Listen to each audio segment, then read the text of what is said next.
Buenas tardes. Mi nombre es Flor de María Geraldine Condori Pariona. En esta oportunidad vengo a presentarles 4 ejercicios de mecánica de fluidos 1, las cuales nos va a ayudar a desenvolvernos mucho mejor en el curso y a entender más sobre él. Bueno, empecemos. Ejercicio 1. Considerando un depósito tal como lo indica la figura 1, de 2 metros de alto y 0.5 de radio, hallar la velocidad angular de tal manera que el recipiente no derrame nada de agua. B. La presión en C y D con la velocidad angular hallada en A. Y C. El volumen de agua desalojada si la velocidad aumenta un 10%. Bueno, para la pregunta 1, la que nos dicen la velocidad angular de tal manera que el recipiente no derrame nada de agua, aplicamos primero esta fórmula. La presión es igual a la presión inicial por la densidad por la gravedad por la diferencia de las alturas más un medio de la densidad por la velocidad angular al cuadrado por el radio al cuadrado. Ya, partimos que el volumen inicial es igual al volumen final. Despejamos la fórmula y tenemos que el volumen inicial menos el final es igual a 3/8 de la base por 2/3 de la base por la altura. Ya que todos los datos, contamos con todos los datos que nos da el problema, solamente lo único que tendríamos que hacer es reemplazarlo y luego despejarlo y hallar el z sub 0. El z sub 0 nos va a salir 1.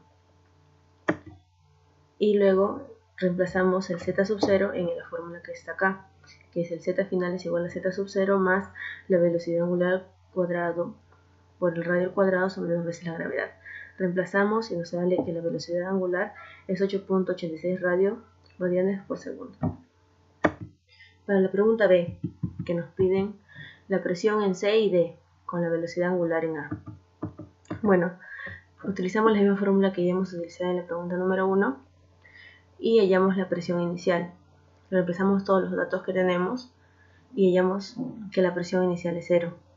Luego, teniendo esa fórmula, mejor dicho ese dato, hallamos la presión en B, reemplazando la fórmula, que la densidad por la gravedad, por la diferencia de las alturas, más un medio de la densidad por la velocidad angular al cuadrado por el radio al cuadrado. Y tenemos la presión en B, que nos va a salir 19.62 kilopascales. Y luego para lo mismo hacemos la presión en C, y nos sale que la presión en C es 9.81 kilopascales. Para la pregunta C, la que nos piden que el volumen de agua desalojado si la velocidad aumentara en 10%. Para ello, utilizamos la misma fórmula que hemos venido aplicando y reemplazamos los datos. Ya tenemos la velocidad inicial, el z, la densidad, la velocidad angular y el radio. Reemplazamos todo ello para hallar el nuevo z sub 0. Y nos sale que el nuevo z sub 0 es 0.78 metros. Bueno, siguiendo con el siguiente problema. Bueno, se tiene un recipiente, como está en la figura, una compuerta con una rótula en el C y dimensiones. Aquí tenemos todas sus dimensiones, la cual soporta una carga hidrostática. La compuerta en mención de una fórmula de área, como nos muestra la figura que está acá, la figura de aquí, y nos dan todas sus respectivas longitudes. Bueno, lo que nos pide es la fuerza que hay en B, que es este de acá, que sea capaz de soportar la presión de dicho recipiente, suponiendo que la compuerta no tiene peso, y B, la fuerza F sub B que sea capaz de soportar la presión de dicho recipiente, suponiendo que la compuerta tiene un peso de 300 libras y el peso de la compuerta es uniforme. Bueno, empecemos. Aquí están todas las dimensiones, todos los hemos pasado a metros, para que sea mucho más fácil. Y empecemos. Hallemos primero el centro de gravedad con la fórmula, ¿no? La sumatoria de las áreas por el I sub C entre el área. Y tenemos que el centro de gravedad nos va a salir que está a 3.5 pulgadas. Pero eso lo pasamos a metros, que sería 0.077 metros. Luego hallamos la inercia total del trapecio, aplicando esa fórmula de inercia más la diferencial al cuadrado por el área de todas las diferentes áreas que podemos encontrar en el trapecio. Calculamos, reemplazamos las fórmulas y luego de eso nos va a salir que nuestra inercia total de todo el trapecio es 6.80 por 10 a la menos 5 metros a la cuarta. Y de ahí reemplazamos para hallar la fuerza número 1. Y la fuerza número 1 va a salir a 0.25 meganewton. Y luego para hallar la fuerza 2 tenemos que hallar el I, centro de gravedad, aplicando la misma fórmula que ya habíamos aplicado. El I por el centro de gravedad más la inercia que tenemos más el I por el área. Reemplazamos y nos va a dar que eso es 0.5 metros. Y luego hallamos la fuerza 2, reemplazando la fórmula. Y también su nuevo centro de gravedad de cada uno.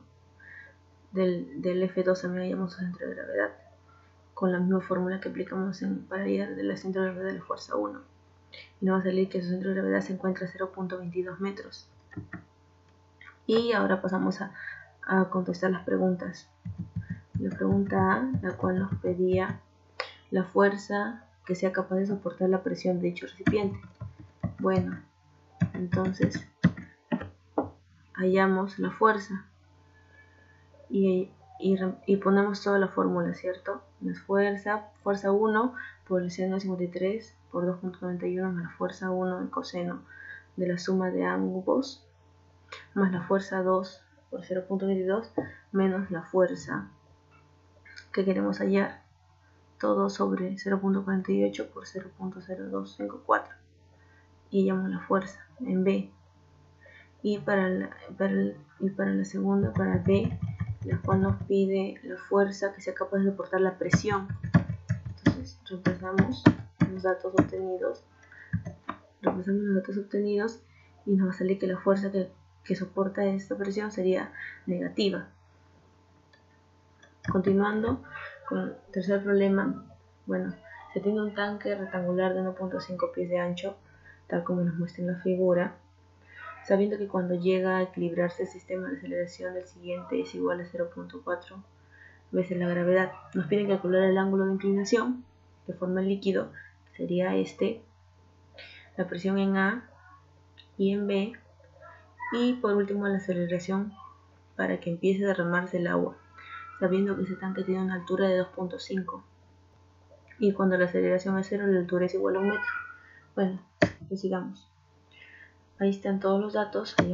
Primero hallamos la aceleración, que nos dice que es 0.4 veces la gravedad. Hallamos en metros por segundo. Luego esa aceleración la dividimos en X y en Y. Hallamos la aceleración en X, hallamos la aceleración en Y. Y luego aplicando la fórmula para la pregunta A, hallamos el ángulo, que sería la tangente del ángulo es igual a X sobre la gravedad. Despejamos y nos sale que el ángulo sería 19.12. Para la pregunta B, hallamos las respectivas diferenciales de X con las fórmulas, que sería la densidad por la aceleración en X entre la gravedad, y nos sale que eso es menos 346.59 diferencial de X. Y para la diferencial de Y tenemos que la gravedad por 1 más la aceleración en Y que tenemos como dato entre la gravedad, y nos sale que eso es menos 1199.80 diferencial de I. Luego entonces aplicamos la fórmula de la presión, que sería la que hemos estado usando, que es la presión igual a la presión inicial por menos la diferencial de X y diferenciales de Y, que ya tenemos acá, que la hemos hallado anterior. Entonces despejando todo esto nos sale que la presión inicial sería 791.86. Y luego reemplazamos ya las presiones para hallar la presión en A, que nos va a salir 0, y la presión en B, que nos va a salir 160.51 kilogramos por metro cuadrado. Y por último la pregunta C, en la cual nos pide la aceleración suficiente para que empiece a derramarse el agua. Entonces aquí tenemos que el arco tangente del ángulo es igual a la longitud sobre el seno y el coseno. Entonces tenemos, despejando el ángulo, tenemos que nuestro nuevo ángulo nos va a salir que es 56.31. Es el ángulo por el cual el agua va a empezar a derramarse. Luego, como nos piden la aceleración, entonces sabemos que la aceleración es la tangente de teta por la gravedad entre el coseno de 30. Reemplazando los datos que tenemos, nos va a salir que la aceleración va a ser de 7 metros por segundo al cuadrado. Y continuamos con esa pregunta. Luego, para finalizar, la pregunta 4, que se tiene la siguiente barcaza, que está acá, que tiene 6 metros de ancho y está hundida a 2.4 metros. Nos piden calcular el peso total, que está en equilibrio. El otro es cuánto se hundirá si en un puerto se le adiciona el 10% de su peso actual, y si el momento de inercia flota es 8 metros a la cuarta, y si la distancia del centro de gravedad al avanza al punto de acción del empuje es 1 metro. Indicar si la barcaza es estable o inestable en los casos A y B. Bueno, empecemos con la pregunta A, que nos piden el peso total, si está en equilibrio. Bueno, hallamos este de acá, hallamos la altura que nos dan, luego hallamos cuánto vale el X,